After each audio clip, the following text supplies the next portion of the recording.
Kita datang ke sini sendiri dan kita akan mati juga sendiri. Tapi kita menjadi ewuh pakewuh karena dalam perjalanan hidup kita membangun kemelekatan pada orang lain. Lalu menjadi tidak siap ketika kita berpisah dengan banyak orang. Padahal aslinya kita ini adalah sendiri.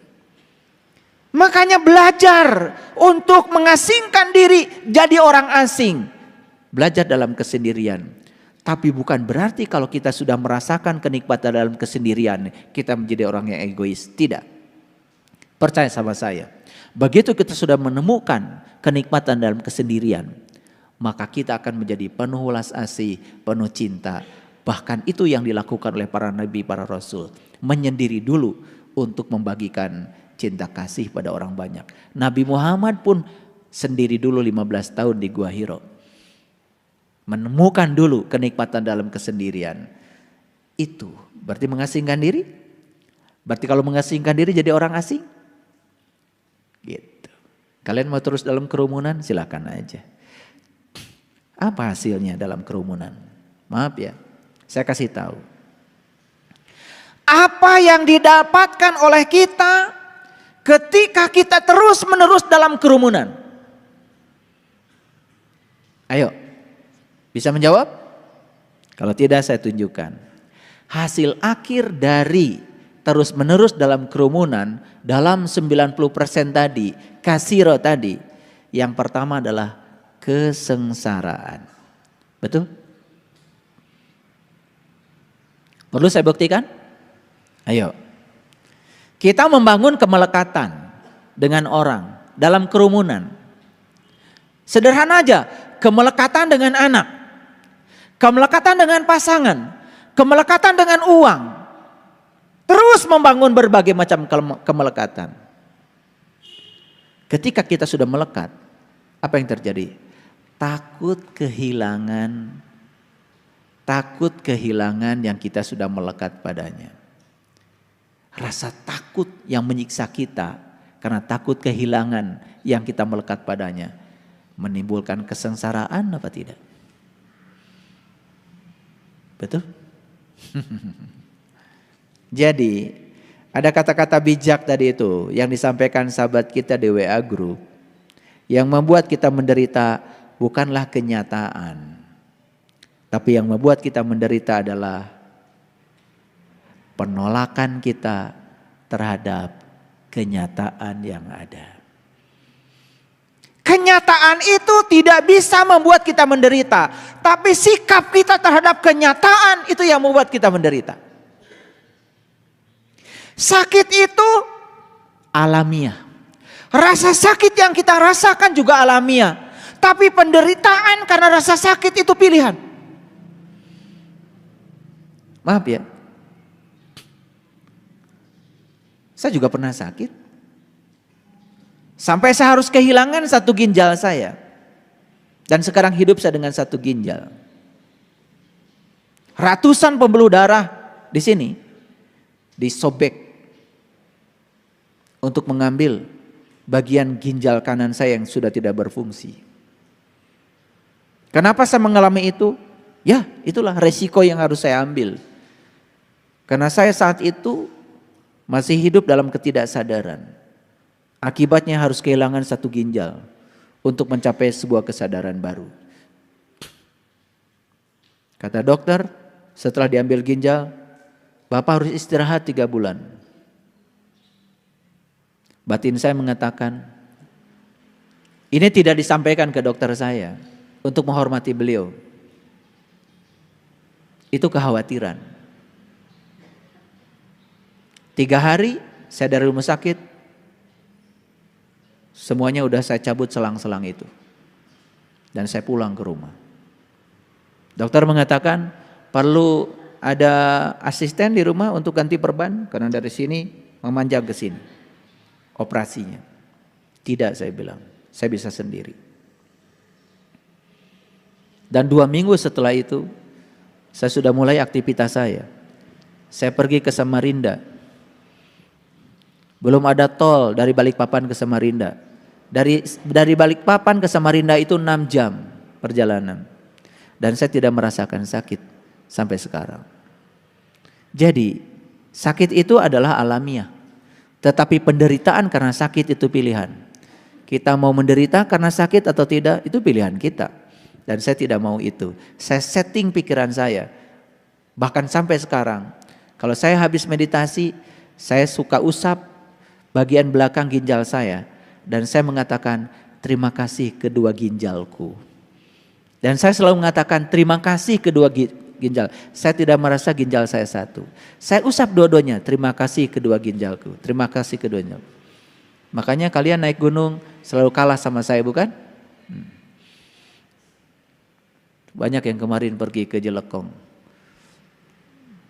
Ayah, kenapa kok jalannya cepat sekali? Saya sudah sampai ngos-ngosan di belakang. Padahal ginjalnya 2. Tergantung setting kita.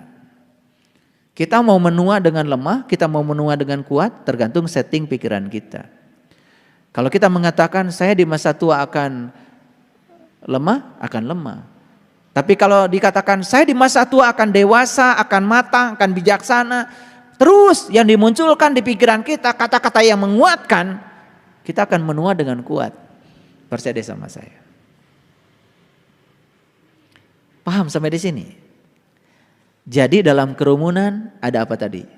Kesengsaraan. Saya tanya, kalau kita terus berada dalam kerumunan, ada kecemasan? Kalau kita terus-menerus dalam kerumunan, ada penderitaan? Yes. Sepanjang kalian berada dalam kerumunan, terus saja mengikuti pola pikir kebanyakan orang. Tidak mau mengasingkan diri, tidak mau jadi singa, terus aja jadi domba. Selama itu pikirlah, kita akan menemukan kesengsaraan, kecemasan, penderitaan. Saya tanya lagi berikutnya. Siapa yang mengajarkan keserakahan kepada kita? Kerumunan bukan? Dulu kalian lahir ke sini sendiri. Tidak ada keserakahan. Tapi kerumunan telah mengajarkan keserakahan. Apa yang terjadi? Duitnya harus paling banyak. Rumahnya harus paling banyak. Mobilnya harus paling banyak. Tanahnya harus paling banyak. Siapa yang mengajarkan itu? Bukankah kerumunan? Siapa yang mengajarkan kekerasan? Siapa yang mengajarkan kekerasan? Kerumunan bukan? Dulu kalian datang ke sini penuh cita kasih.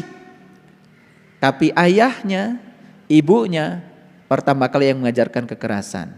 Kata-kata yang keras. Ketika anak tidak setuju, orang tua berteriak pada anak.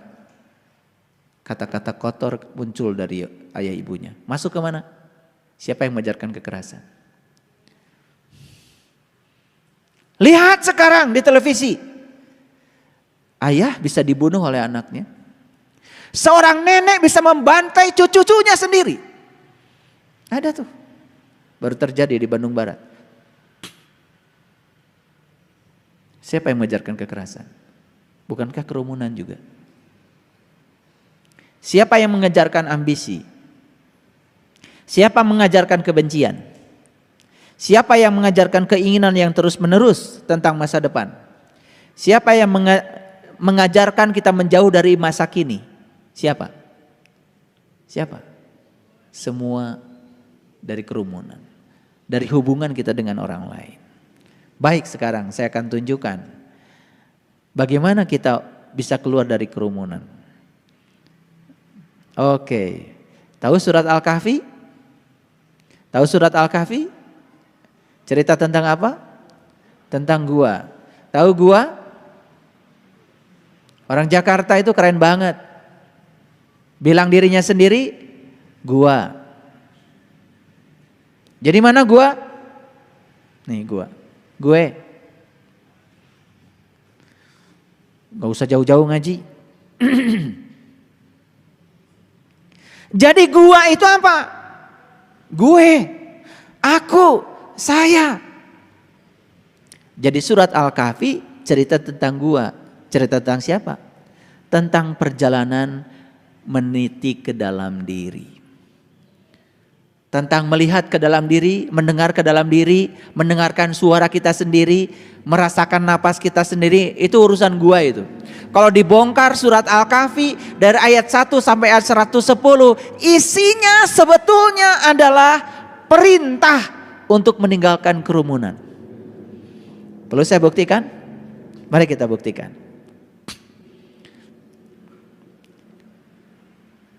Kita lihat dulu ayat yang ke-10. Sudah siap? Oke, kita baca sama-sama. Ingatlah tatkala para pemuda itu. Pemuda, bukan pemudi. Awas, awas, perhatikan, ini bahasa simbolik.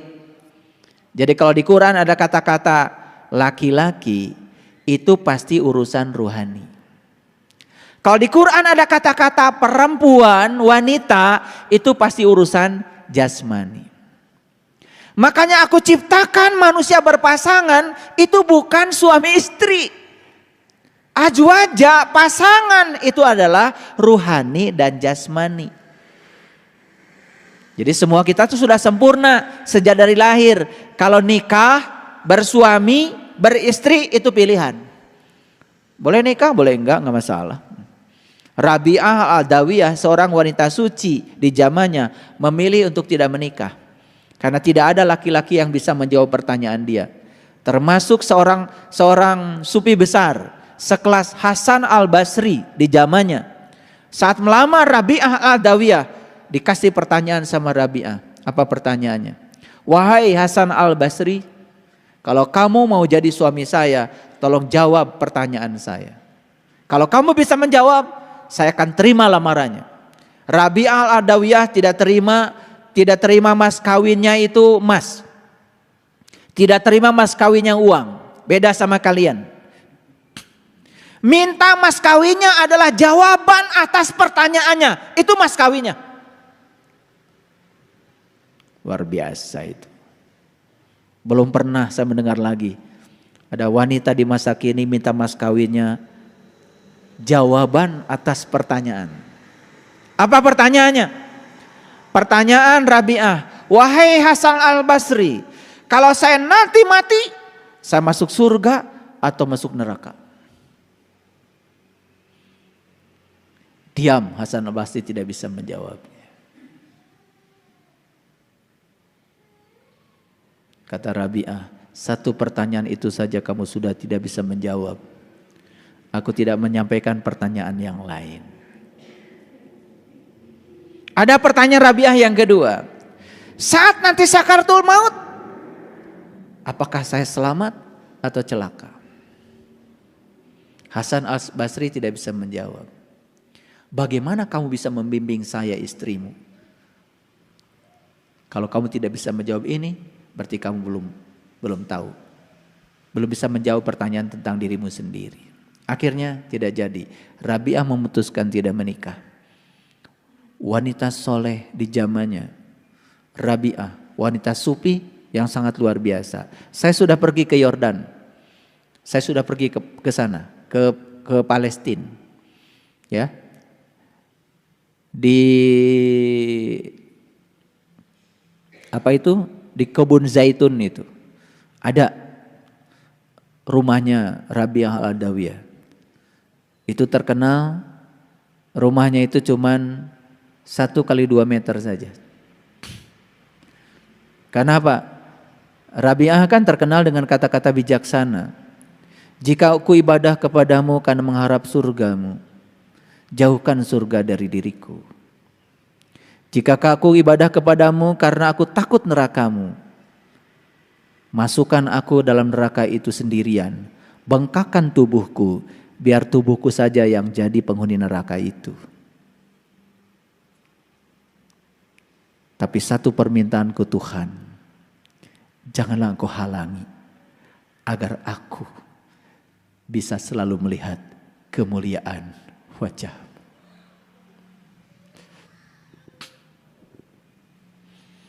Hanya satu permintaan beliau. Jangan pernah kau halangi agar aku bisa melihat selalu kemuliaan wajah. Makanya rumahnya cuman 1 kali 2 meter. Ngerti maksud saya? Ngerti maksud saya? Ya. Kita hanya perlu rumah 1 kali 2 meter. Dan mati nanti cuman 1 kali 2 meter. Tipe 21. Di Sukabumi, di Balikpapan, RSSSS. Rumah sangat sederhana, selonjor saja susah.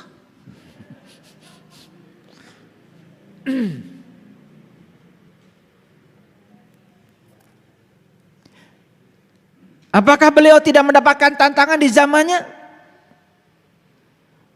Tentu saja dapat tantangan menjadi orang asing.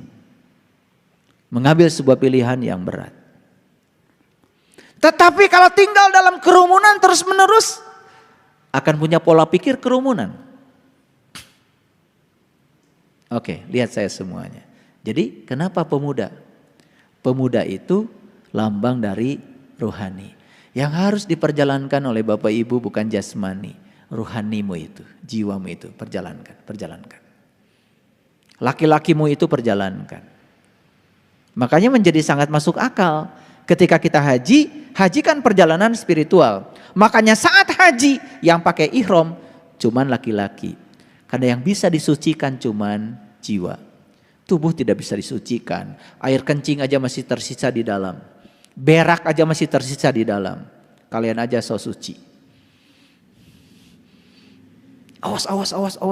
Habis wudu luar biasa. Merasa paling suci aja. Betul? Makanya di Quran kan ada kata-kata begini. Dengarkan saya bicara biar semuanya mengerti. Inna awala baitin wudi'a linnas. Rumah pertama yang aku bangun wudi'a. Untuk perpisahannya manusia. Wudu. Tapi di Quran kebanyakan diterjemahkan rumah yang pertama dibangun oleh Allah untuk berkumpulnya manusia. Gak ada di situ berkumpul. Inna awala baitin wudi'a linnas. Rumah yang pertama aku bangun untuk wudunya manusia, berpisahnya manusia. Lallati bibakata mubarakah, bakah al mubarakah, tempat tersembunyi yang aku berkahi. Di mana itu? Itulah yang namanya kolbu. Itu yang namanya Baitullah. Itu yang namanya rumah Allah. Itu rumah pertama yang aku bangun untuk kamu wudu. Wudu itu artinya berpisah. Berpisahlah kamu dengan yang selain Allah. Maka saat itu kamu akan menyatu dengan Allah. Siapa yang berhasil wudu, maka dia akan berhasil sholat. Sholat artinya manunggal, menyatu dengan sang jati diri. Itu baru benar. Bagaimana dengan wudu yang syariat pakai air? Silahkan, itu juga bagus. Syariatnya juga dijalankan. Kalau tidak dicuci wajahnya juga kotor. Upilnya juga tidak bersih. Betul nggak? Tapi kalau sudah bersuci pakai air, wajah kita sudah dicuci, jangan menganggap kita sudah mencapai kesucian. Sepanjang kita masih punya kemelekatan dengan selain itu, dengan selain Allah, belum suci. Siapa yang masih melekat pada yang selain Allah, tidak akan bisa manunggal, menyatu dengan Allah. Sekarang kita lihat ayat ini pelan-pelan. Ayo baca sama-sama. Ingatlah tatkala para pemuda itu mencari tempat berlindung ke dalam gua. Siapa yang mencari tempat berlindung ke dalam gua? Pemuda. Mana guanya? Gue. Jadi berlindung kemana? Keluar apa ke dalam? Ke dalam. Bukan cari gua. Pergi ke gua Pakar, pergi ke gua Lalai. Pergi ke gua Pawon. Hati-hati di gua Pawon. Seur kalong. Begitu masuk ke gua Pawon, bau. Karena apa? Kalongnya banyak di situ, mereka berak. Gak sehat. Tapi ini gua kok sehat. Karena kita disuruh masuk ke dalamnya, betul nggak? Ulangi lagi. Tatkala para pemuda itu mencari tempat berlindung ke dalam gua. Berarti kalau berlindung ke dalam gua, guanya aman nggak? Aman nggak? Kalau kalian berlindung ke sini, aman nggak? Aman. Karena yang membuat kita celaka itu karena kita keluar terus. Begitu mencari tempat berlindung ke dalam diri, pertama kita tidak akan ada konflik dengan diri kita sendiri. Begitu sudah tidak ada konflik dengan diri sendiri, kemungkinan konflik dengan orang di luar diri kita sangat kecil. Orang yang sudah menemukan welas asih di dalam, pasti asihan keluar. Orang yang sudah menemukan kesucian di dalam, apapun yang di luar menjadi suci kelihatannya. Ayo, saya mengajak kalian semua meniti ke dalam diri. Ayo, tinggalkan kebanyakan orang, masuk ke dalam gua, tempat berlindung yang disediakan Tuhan. Itulah Baqah al-Mubarakah, tempat tersembunyi yang diberkahi. Di situ tidak ada konflik. Begitu kita masuk ke situ, kita menjadi selesai dengan diri kita sendiri. Kalau sudah selesai dengan diri kita sendiri, gak ada urusan dengan orang lain. Orang lain mau baik kepada kita, orang lain tidak baik kepada kita, biarkan saja. Karena kita sudah menjadi diri kita sendiri. Apa yang terjadi selama ini? Karena kita tinggal dalam kerumunan. Orang baik sama kita, kita baik sama dia. Orang lain tidak baik sama kita, kita pun tidak baik sama dia. Begitu terus hidup kita seterusnya. Karena kita tidak mencari tempat yang aman di dalam. Mari kita lihat ayat ini. Kata-katanya luar biasa. Faqalu, si pemuda tadi yang mencari tempat berlindung ke dalam dirinya, apa yang dia katakan? Rabbana atina min ladunka rahmatan wa hayyi' lana min amrina rasyada. Wahai Tuhan kami, berikanlah rahmat kepada kami dari sisimu dan sempurnakanlah bagi kami petunjuk yang lurus dalam urusan kami. Dia bicara dengan siapa? Ayo jawab pertanyaan saya. Dia bicara dengan siapa? Lihat kata-katanya, wahai Tuhan kami. Begitu dia berlindung ke dalam gua, bicaranya wahai Tuhan kami.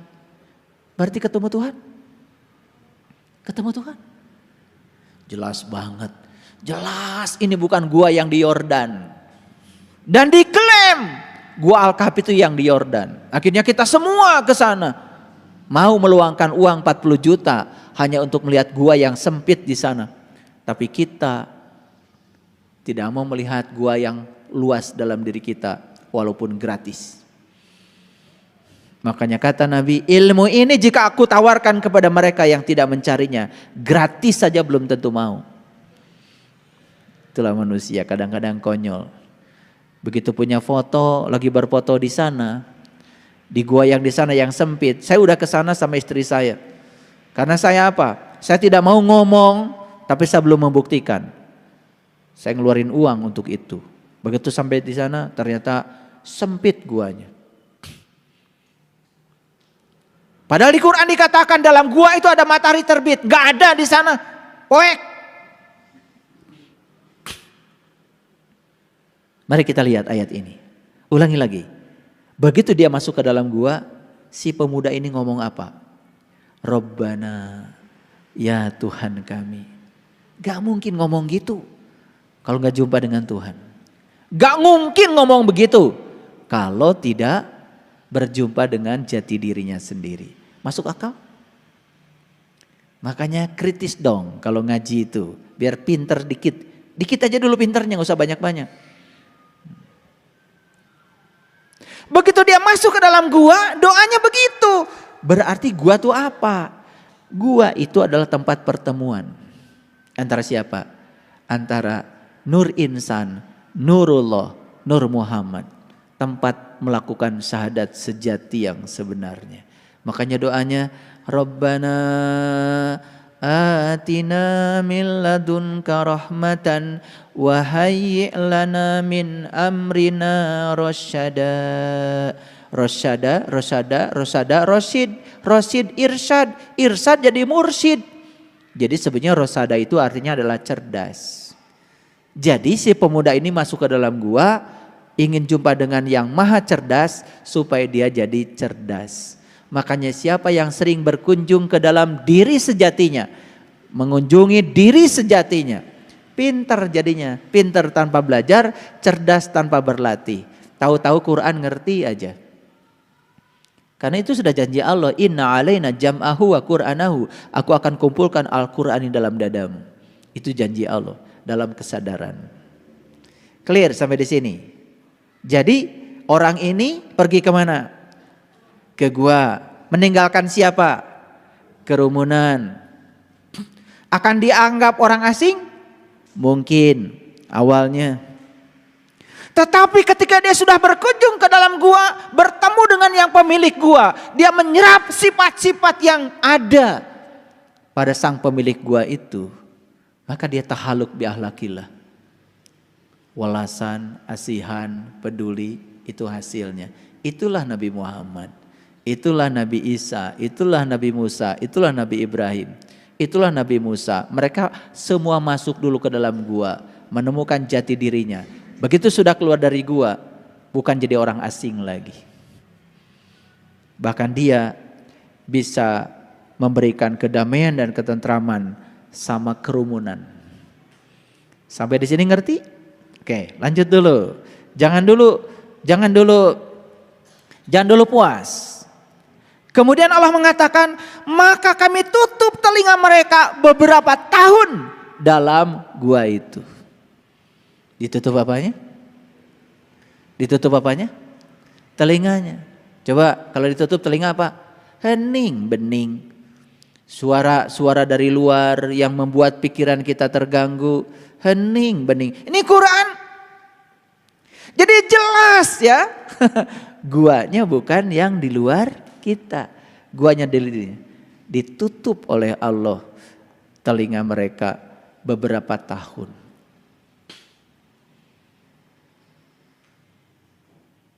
Coba, mana yang paling bagus? Nutup mulut orang atau nutup telinga sendiri? Pintar kalian itu. Kalau gitu, kalau orang ngomong gak karu-karuan tentang kita, mana yang mau ditutup? Mulut orang atau telinga kita? Bohong.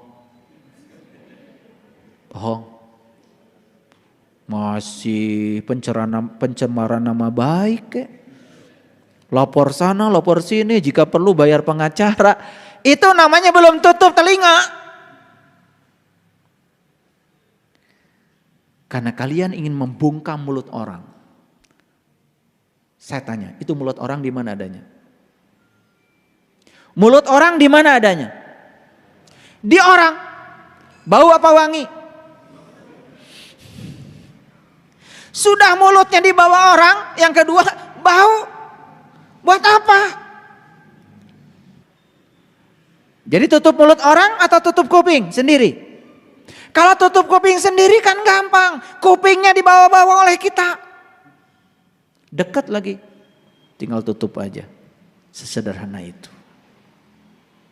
Makanya begitu masuk ke dalam gua, diumpamakan di ayat ini, si pemuda itu ditutup kupingnya beberapa tahun. Berarti hening? Bening? Gitu. Aduh, kalau dibongkar nih surat Al-Kahfi ini keren banget. Kalian juga keren, tiap hari Jumat baca ini toh, supaya rezekinya banyak, katanya begitu. Alhamdulillah rezekinya makin susah ya. Habis kita ini ngikutin kerumunan. Karena kalau di kerumunan kan pelajarannya, siapa yang baca ini sekian kali setiap hari ini, dibebaskan hutangnya. Begitu? Percaya. Kalau ingin bebas hutang, ya dekat-dekatlah sama orang kaya. Bukan baca itu sekian kali. Lucu-lucu aja kita ini. Kalau dikasih yang nyata-nyata nggak mau. Saya bukan berarti tidak percaya itu. Betul kata-kata itu, tapi dibacanya bukan begitu. Dimaknai isinya, terapkan dalam hidup. Lihat saya semua. Begitu kita berkunjung ke dalam gua, ketemulah dengan Dia, Allah yang Maha Kaya. Kalau sudah bertemu dengan Allah yang Maha Kaya, merasakan kehadirannya, Dia akan bisa menggerakkan semua tangan-tangannya untuk mengayakan kita. Betul nggak? Asal kitanya usaha. Pengen tahu nggak caranya memindahkan uang dari rekening orang ke rekening kita? Mau? Kalau kalian nggak mau ya udah nggak saya kasih tahu. Nih, lihat saya semua. Ayah Asep itu rekeningnya banyak tuh duitnya. Sekarang mau saya pindahkan ke rekening saya. Gimana caranya? Pertama kenalan dulu dong sama Ayah Asep. Betul nggak? Setelah itu kemudian saya bilang sama Ayah Asep, Ayah Asep, bisa nggak saya kerja sama Ayah Asep? Boleh Pak Saiful. Saya sekarang mau kerja bagian ngambilin telur aja deh. Karena Ayah Asep punya peternakan meri kan? Itik. Saya kerja sama beliau. Bagian ngambilin telur. Jual ke pasar.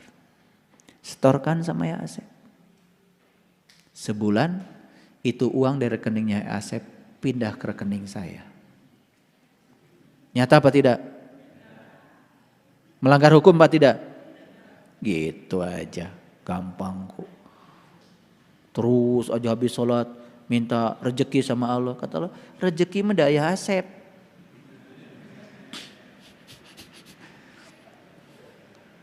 Baca surat Al-Kahfi sekian putaran. Malah jadi bikin jauh rezekinya. Kenapa? Habis waktu baca itu. Udah gitu gak ngerti lagi. Coba pakai nalar. Jadi yang dibaca itu sebetulnya bukan dibaca Arabnya, bukan. Pahami isinya, terapkan dalam hidup. Kaya.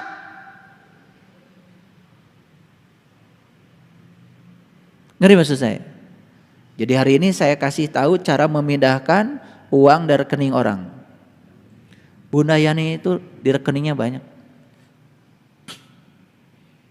duitnya. Gimana caranya? Gampang kok supaya pindah ke rekening saya. Gimana caranya? Saya kerja sama aja dengan beliau. Betul nggak? Beliau punya pabrik kue. Bunda, pemasaran kuenya sama saya aja. Saya punya cara untuk memasarkan kue yang keren. Pindah nggak kira-kira itu uangnya dari rekening dia ke saya? Pindah. Saya ini gini-gini juga punya keahlian memindahkan uang dari rekening orang. Makanya rekening saya bertambah terus. Hebat gak saya? Iya. Sakti itu. Nah itu namanya sakti. Ya. Pada pindah itu. Makanya nih. Suka bunyi di sini tuh. Nit. Kalau udah getar itu, wah ini. Udah ada notifikasi. Ada transferan 2 juta. Kan gak mungkin orang tiba-tiba transfer duit sama saya kalau gak ada hubungan. Betul gak? Iya. Begitu saya tulis, terima kasih Ayah, bukunya sudah sampai. Oh beli buku, kan pindah rekeningnya dia ke saya. Betul gak? Bikin karya, saya bikin buku. Buku dibeli orang, kan begitu dibeli pasti uangnya pindah ke rekening saya. Sakti kan? Gitu aja. Coba cari rezeki itu yang nyata. Ini dari tadi saya ngomong paham gak? Tutup telinganya. Artinya apa? Jangan kamu berubah dengan apa kata orang tentang dirimu. Jadi orang asing. Jadi dirimu sendiri. Itu keren. Lanjut. Nah ini tambah kencang lagi nih ayatnya. Ayat 12. Kemudian kami bangunkan mereka Jadi ketika si pemuda masuk ke dalam gua itu, hakikatnya dalam bahasa Quran tuh dia tidur. Makanya harus dibangunkan lagi. Nah, tidur dalam bahasa hakikat artinya adalah kita menjadi fana dengan kehidupan ini. Karena menunggal dengan sang pemilik semesta raya. Itu yang disebut dengan tauhid. Tauhid itu bukan ilmu mengesahkan Tuhan. Ilmu memanunggal, merasakan kehadirannya. Ayo belajar tauhid mengesahkan Tuhan. Tuhan gak perlu diesahkan, udah Maha Esa kok. Kamu lagi mau mengesahkan Tuhan, emang bisa? Kita ini disuruh mengesah kok dengan Tuhan. Makanya Pancasila bukan satu Tuhan yang Maha Esa, enggak, ketuhanan yang Maha Esa. Bukan disuruh mengesahkan Tuhan, kita disuruh merasakan kehadirannya. Tuhan dan ketuhanan beda. Tuhan itu being, tapi ketuhanan experience of being. Pakai bahasa Inggris sedikit biar tambah gak ngerti. Tuhan itu being, being itu apa? Keberadaan. Experience of being itu artinya merasakan keberadaannya Tuhan. Itu namanya ketuhanan. Cing ngerti ya tuh. Ayo maca Pancasila tiap tanggal 17. Makanya sila kedua bukan manusia yang adil dan beradab, kemanusiaan. Keren banget Bung Karno itu dan leluhur kita bikin Pancasila. Maka yang anti Pancasila itu karena nggak ngerti kemanusiaan. Apa itu? Nilai kemanusiaannya manusia itu adalah nilai ketuhanan. Keilahian Tuhan itu ada pada nilai kemanusiaan. Makanya lihat, banyak manusia yang kehilangan kemanusiaannya, malah jadi kebinatangan. Karena nilai manusia terletak pada kemanusiaannya. Ar-Rahman, Ar-Rahim, Al-Malik, Al-Qudus, As-Salam, Al-Mu'min. Itu nilai-nilai kemanusiaan yang ditiupkan bersama ruhku ke dalam diri manusia. Disebutnya Asmaul Husna. Gitu. Darwe maca Asmaul Husna. Bukan dibaca Asmaul Husna itu. Wujudkan menjadi akhlak kita. Tahaluk bi akhlakillah. Itu baru benar itu. Itu berdoa yang benar pakai Asmaul Husna, bukan dibaca terus. Ini lompatan nih, ngajinya lompat dikit. Belum banyak lompatnya baru dikit. Nah, kemudian kami bangunkan mereka agar mereka mengetahui manakah di antara kedua golongan itu yang lebih tepat dalam menghitung berapa lama tinggal dalam gua. Siapa kedua golongan itu? Satu golongan yang masuk ke dalam gua, dua golongan yang tidak masuk. Satu kelompok yang sedikit, yang satu lagi kelompok yang banyak. Saya kasih tahu Bapak Ibu, dalam Quran surat Al-Ma'arij dikatakan, satu hari dalam cahaya sama dengan 50.000 tahun di alam dunia. Jadi orang yang meniti ke dalam diri masuk ke dalam guanya, walaupun beberapa detik saja di sana, hitungan Allah ribuan tahun. Makanya beda hitungannya. Makanya kalau memahami Quran itu harus holistik, harus komprehensif. Ayat bil ayat. Itulah pentingnya kita hafal Quran. Kalau hafal kan gampang, petanya itu jelas di sini, ya. Jelas. Lanjut lagi. Ayat 13. Ayo perhatikan ayat ini. Nahnu nakusu alaika naba'ahum bilhaq. Kami kisahkan kepadamu cerita ini dengan benar. Maaf ya, di sini tidak ada kata-kata Muhammad. Enggak ada dalam bahasa Arabnya. Nahnu nakusu alaika. Alaika ya kepada siapa saja yang mau meniti ke dalam gua. Siapa saja yang mau meniti ke dalam gua, itulah Ashabul Kahfi yang sebenarnya. Jadi Ashabul Kahfi bukan soal sejarah. Ashabul Kahfi adalah learning to be, bukan learning to know. Buat apa kita cerita Ashabul Kahfi di masa lalu? Daripada kita cerita itu, lebih bagus kita menjadi Ashabul Kahfi di masa kini. Itu ngaji baru benar. Itu namanya learning to be. Belajar menjadi, bukan learning to know. Dunia pendidikan kita tidak akan menghasilkan manusia berkesadaran kalau hanya learning to know, hanya menghasilkan manusia-manusia penghafal. Kita tidak butuh manusia penghafal sekarang. Yang dibutuhkan adalah manusia pengamal. Jangan bangga kalau anak ibu hafal sekian juz. Buat apa kalau nggak diamalkan? Kita tidak butuh penghafal. Sekarang butuh pengamal.